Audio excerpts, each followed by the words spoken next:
అమెరికాలో నలుగురు తెలుగు వాళ్ళను అమెరికన్ పోలీసులు అరెస్ట్ చేశారు. ఆ నలుగురు తెలుగు వాళ్ళు నకిలీ కంపెనీలను సృష్టించి ఎంతోమందిని బలవంతంగా పనిచేయిస్తున్నటువంటి నేపథ్యంలో ఆ నలుగురిని అమెరికన్ పోలీసులు అరెస్ట్ చేసినట్లుగా మనకు సమాచారం అందుతున్నటువంటి నేపథ్యంలో అసలు ఆ నలుగురు చేసిన తప్పులేంటి అనేది మనం విశ్లేషణ చేసుకునేటువంటి ప్రయత్నం చేద్దాం. ప్రస్తుతం మనతో పాటు ఉన్నారు ప్రముఖ సినీ క్రిటిక్ దాసరి విజ్ఞాన్ గారితో మాట్లాడదాం. విజ్ఞాన్ గారు, హాయ్ అండి. నమస్తే అండి. అమెరికాలో ఉంటున్నటువంటి నలుగురు తెలుగు వాళ్ళని అమెరికన్ పోలీసులు అరెస్ట్ చేశారు. కొన్ని నకిలీ కంపెనీలను సృష్టించి బలవంతంగా ఎంతోమందితో పనిచేయిస్తున్నటువంటి నేపథ్యంలోనే ఆ నలుగురిని అమెరికన్ పోలీసులు అరెస్ట్ చేసినట్లుగా కొన్ని వార్తలు వస్తూ ఉన్నాయి. అసలు ఏం జరిగింది? బేసిక్గా ఫస్ట్ ప్రిన్స్టన్ గిన్స్బర్గ్ లైన్లో ఒక విల్లా నుంచి మామూలుగా మనకి అర్బన్ క్లాప్ లాంటి సర్వీసులు ఉంటాయి కదా, అలా పెస్ట్ కంట్రోల్ పీపుల్కి ఒక చిన్న కాల్ వెళ్ళింది. ఫస్ట్ బెడ్స్, కొన్ని బెడ్స్ ఉన్నాయండి మా దగ్గర, నులి పురుగులు నల్లులు ఉన్నాయి, అవి తీయాలి క్లీన్ చేయడానికి అని చెప్పేసి పెస్ట్ కంట్రోల్ వాళ్ళని పిలిచారు. ఆ పెస్ట్ కంట్రోల్ కంపెనీ నుంచి ఒకడు వచ్చేసి చూస్తే మంచాలు బెడ్లు ఉన్నాయి, వాళ్ళు క్లీన్ చేశారు. అటుగా వెళ్తే ఒక రూమ్లో సూట్ కేసులు పెట్టెలు, అలాగే కొంతమంది అమ్మాయిలు అక్కడే కింద పడుకొని ఉన్నారు. అంటే ఇక్కడ ఎందుకు పడుకోలేదు వీళ్ళు అంటే మంచం మీద నల్లులు కుడుతున్నాయని వాళ్ళని, కాబట్టి అందరు అక్కడ పడుకున్నారు. 15 మంది కాబట్టి దగ్గరికి అలా పడుకున్నారు. కొంచెం ఈ రూమ్ని వాళ్ళు సరి చేశాక వాళ్ళు మళ్ళీ ఇక్కడ పడుకోవచ్చు. కానీ వీళ్ళకి ఏదో అనుమానం కలిగింది, ఇంతమంది అమ్మాయిలు ఎందుకున్నారు ఇక్కడ, అసలు ఏం జరుగుతుంది ఇది అని చెప్పేసి ఎలాగో సర్లే అనుకుని అడ్రస్ నోట్ చేసుకొని పోలీస్ కంప్లైంట్ ఇచ్చాడు ఆయన సరదాగా. తను పోలీస్ కంప్లైంట్ ఇచ్చాక పోలీసులు వెళ్ళి ఎంక్వైరీ చేయగా అసలు విషయం బయటపడింది. సంతోష్ కట్కూరి అనే ఒక ఆయన, వాళ్ళ ఆవిడ భారతీ గుండా, ద్వారకా గుండా, ఈ ద్వారకా, వీళ్ళిద్దరూ కలిసి, ఇద్దరు 31 ఇయర్సే, సేమ్ ఏజ్. ఇంకో ఇద్దరు స్నేహితుల సహకారంతో ఆయన అనిల్ మాలే, ఆయనకు ఒక 39 ఏళ్ళు, వీళ్ళకంటే కొంచెం పెద్దోడు. అలాగే చందన్ దాసిరెడ్డి అని, ఆవిడకి ఒక 26 ఇయర్స్ కుర్రాడు. వీళ్ళ సహాయంతో అక్కడ ఏదో చేస్తున్నారు. ఏం చేస్తున్నారు అనే దాంట్లోకి వెళ్తే ఫస్ట్ ఆ అమ్మాయిలను అడిగి లేపితే మమ్మల్ని బలవంతంగా ఇక్కడ పని చేపిస్తున్నారండి అని చెప్పారు. వాళ్ళని పోలీసులు వాళ్ళతో పాటు తీసుకెళ్ళి సహకార కార్యాలయాన్ని తీసుకెళ్ళి అక్కడ వాళ్ళకి కావాల్సిన సదుపాయాలు ఇచ్చి కొన్ని మనుషులు ఇచ్చి కూర్చోబెట్టారు. ప్రజెంట్ తవ్వగా ఏంటనేది తెలిస్తే ఈ 15 మంది కాదు 100 మందికి పైగా ఇలా బలవంతంగా పనిచేస్తున్న వాళ్ళు ఉన్నారు అనేది అమెరికన్ పోలీసులు గుర్తించిన తర్వాత మెల్లిగా తెలిసింది. ఇప్పుడు వీళ్ళని తవ్వగా ఏం తెలిసింది అంటే ఈ 15 మంది ఏం పని చేస్తున్నారు అని అడిగితే వీళ్ళు ఏం చెప్పారు, డేటింగ్ యాప్స్ ఉంటాయి, తెలుగు డేటింగ్ యాప్స్, దాంట్లో వీళ్ళు ఏం చేయాలి అంటే వాళ్ళతో చాట్ చేయాలి. అలా చాట్ చేయడానికి వీళ్ళని డబ్బులు ఇస్తారు. తెలుగు వాళ్ళతోనే చాట్ చేస్తారు, తెలుగు డేటింగ్ యాప్స్ అనమాట అవి. కానీ దాని కార్యకలాపాలు ఇక్కడ స్టార్ట్ చేస్తే ఈజీగా దొరికిపోతారని చెప్పేసి, అది ఇల్లీగల్ కాబట్టి మన డల్లాస్ కేంద్రంగా ప్రిన్స్టన్ పరిధిలో అక్కడ పెట్టుకున్నారు దుకాణం బేసికలీ. అండ్ వీళ్ళందరూ కూడా హైలీ ఎడ్యుకేటెడ్ పీపుల్. వీళ్ళు ఒక మన కన్సల్టెన్సీని స్థాపించి చాలా మందిని UK US ఉద్యోగాలు అని చెప్పి బోల్డ్ మంది దరఖాస్తులు చేసుకున్నారు. అందులో అందరూ వచ్చారు, 500 మంది వచ్చారు. అమ్మాయిలను వేరు అబ్బాయిలను వేరు చేశారు, 200 మంది అమ్మాయిలు ఫర్ ఎగ్జాంపుల్.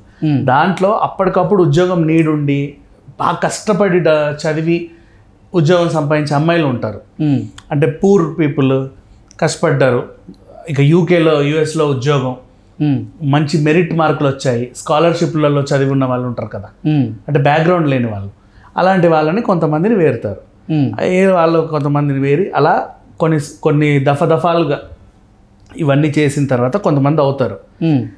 వీళ్ళని మంచిగా ఇంటర్వ్యూలు తీసుకుంటారు, నీట్గా ఒక ఫంక్షన్ హాల్ పెట్టి వాళ్ళకి అదే రోజు meals with appointment letter, offer letter, పైగా విత్ అగ్రిమెంట్. ఒక ఫ్లైట్ బుక్ చేస్తారు, నీట్గా ఫ్లైట్లో తీసుకెళ్ళిపోతాం కూల్గా. అగ్రిమెంట్ ప్రకారంగా మీ పాస్పోర్ట్ మా దగ్గరే ఉంటుంది, మీరు ఖచ్చితంగా 6 months మినిమం పని చేయాలి, మాది కొత్త స్టార్టప్ ఇప్పుడే డెవలప్ అవుతుంది. ఇలా ఏంటి అంటే సాఫ్ట్వేర్, ఇది ఫస్ట్ సాఫ్ట్వేర్ గురించి చాట్ ఇవన్నీ చెప్పడం, నిదానంగా మెల్లిగా ఎక్స్ప్లెయిన్ చేసుకుంటూ వెళ్ళి ఇలా చేయాలని చెప్పడం. లేదు కాదు కూడదు అంటే కనుక కఠిన శిక్షలు. మీరు 6 months ఖచ్చితంగా చేయాలి, లేదని ఎలా అంటారు? ఇప్పుడు ఏది చేసినా మీకు ఏదో వస్తుంది. ఇప్పుడు మీరు ఎవరికి తెలియదు, మోటివేషన్ క్లాసెస్, పైగా ఒక మేడము ఒక సార్ ఉన్నారు, ఒకసారే ఉంటే మేమని అనుకోవచ్చు మాకేమన్నా ప్రమాదం ఏమో అని. ఆల్రెడీ ఒక లేడీ కూడా ఉంది, ఆమె ధైర్యం చెప్పేది లేడీస్కి, నేనున్నా కదా నేను చూసుకుంటా.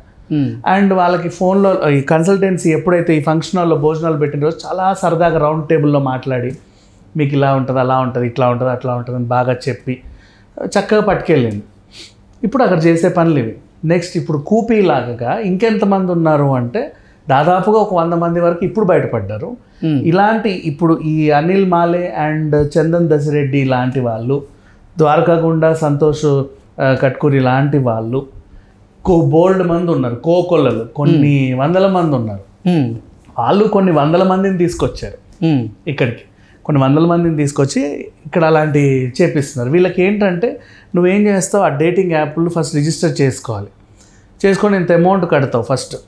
ఆ అమౌంట్ మినిమం 3 months సబ్స్క్రిప్షన్ ఇలా కొట్టేసి 3000 కొట్టేసి ఫస్ట్ నీకు ఆఫర్ కింద 499కి ఇస్తారు. పోతే 500 ట్రై చేద్దాం అనుకునే వాళ్ళు ఎవడో ఉంటాడు. చూడగానే నిజంగా చాట్లు అమ్మాయిలు ఉంటారు, చాట్ చేయగానే వీడియో కాల్ ఓకే అంటే ఓకే, అమ్మాయికి అనిపిస్తుంది హాయ్ నీతో మాట్లాడుతుంది, యా చెప్పండి అది ఇది ఎక్కడికి వస్తావు, మీరు ఎక్కడ ఉంటారు, నేను మాదాపూర్లో ఉంటాను, అవునా నేను పక్కనే కొండాపూర్లో ఉంటా అంటది. అక్కడ ఉండదు తను. అలా కొంచెం చాట్ చేసి వాళ్ళ దగ్గర నుంచి దోచుకోవడం. ఈ విధంగా అలా దోపిడీ చేయాలి. మోస్ట్లీ ఎక్కువ సబ్స్క్రిప్షన్స్ చేయించాలి. అండ్ మళ్ళీ దీంట్లో ఇంకోటి ఉంటుంది, లైవ్ చాట్ అని ఒక ఆప్షన్ ఉంటుంది. ఆ లైవ్ చాట్లో ఏంటంటే ఆమె కొంచెం న్యూడ్గా అన్ని చిన్నగా ఒక్కొక్కటి తీసేసి డ్యాన్స్ చేసుకుంటూ అన్ని చూపించాలి వీళ్ళకి. ఓకే, వీళ్ళందరూ లైవ్లో జాయిన్ అవుతూ ఉంటారు. ఎంతమంది జాయిన్ అవుతూ ఉంటే వాళ్ళకి అన్ని డబ్బులు వస్తూ ఉంటాయి. ఈ టైప్ ఆఫ్ కార్యకలాపాలు చేస్తున్నారు వాళ్ళు. వాళ్ళు కూడా పాపం భయపడి ఎవరికి చెప్పాలా, వాళ్ళని సాంఘిక కార్యక్రమాలన్నీ వాళ్ళు నడిపించేవాళ్ళు. అంటే వ్యభిచారమే కానీ రెగ్యులర్ వ్యభిచారం కాదు, ఆన్లైన్ వ్యభిచారం సింపుల్గా చెప్పాలి అంటే ఇది చేయించేవాళ్ళు. అండ్ నాట్ ఓన్లీ ఇది, ఇంత ముందు కూడా గతంలో మగవాళ్ళని కూడా అక్రమ రవాణా చేసి వాళ్ళ చేత ఈ పిచ్చి పిచ్చి యాప్స్ అంటే నీకు ఆన్లైన్లో స్పిన్ వీల్ వస్తుంది, కొట్టగానే అది తిరిగి తిరిగి నువ్వు రాంగ్ అంటది, ఇంకో 2 ఆప్షన్స్ ఇస్తుంది, మళ్ళీ నొక్కుతావు, నువ్వు తప్పు అంటది, 3వ ఛాన్స్ దేవుడా నాకు రావాలనుకుని నొక్కుతావు, టింగ్ అని మీరు ఐఫోన్ వస్తుంది. అంతే కదా, దాన్ని ఏదో విధంగా నొక్కితే నీకు ఓటీపీ వస్తుంది, నీ అకౌంట్లో ఉన్న 10,000 15,000 20,000 పోతాయి. ఇప్పుడు జనరల్గా నువ్వు నేను అంటే కొంచెం ఎడ్యుకేటెడ్ తెలుసు కాబట్టి ఇలాంటి పనులు చేయవేమో, కానీ ఇవాళ రేపు మన స్మార్ట్ ఫోన్లు మన దగ్గర నిరక్షరాస్యత ఎంత ఉందో వాళ్ళ దగ్గర టెక్నాలజీ కూడా అంతకంటే ఎక్కువే ఉంది. సో ఈ కూరగాయలు అమ్మే వాళ్ళు మామూలుగా ఇంకెక్కడ సూపర్ మార్కెట్లో పనిచేసే వాళ్ళు, చిన్న ఎంప్లాయీస్, సెక్యూరిటీ గార్డ్స్, వాళ్ళకి తెలియదు కదా బేసిక్, వాళ్ళ అకౌంట్లో కూడా అంతే ఉంటాయి, 20,000 30,000 ఎంతో ఉంటాయి. దాన్ని వీళ్ళు ఏం చేస్తారు, నిజమే అనుకుని వీళ్ళు 500 మందిని టార్గెట్ చేస్తే 50 మంది పడరా, 50 మంది పడితే వాడి అకౌంట్లో 10, వీడి అకౌంట్లో 25, అంత కోర్స్ అది కూడా ఓ 10 లక్షలు 20 లక్షల అమౌంట్ వస్తుంది. అది ఒకరోజు. అలా ప్రతిరోజు పని చేస్తాను. వీళ్ళు ఎన్ని అవర్స్ ఎక్కువ పని చేస్తే అంత డబ్బులు.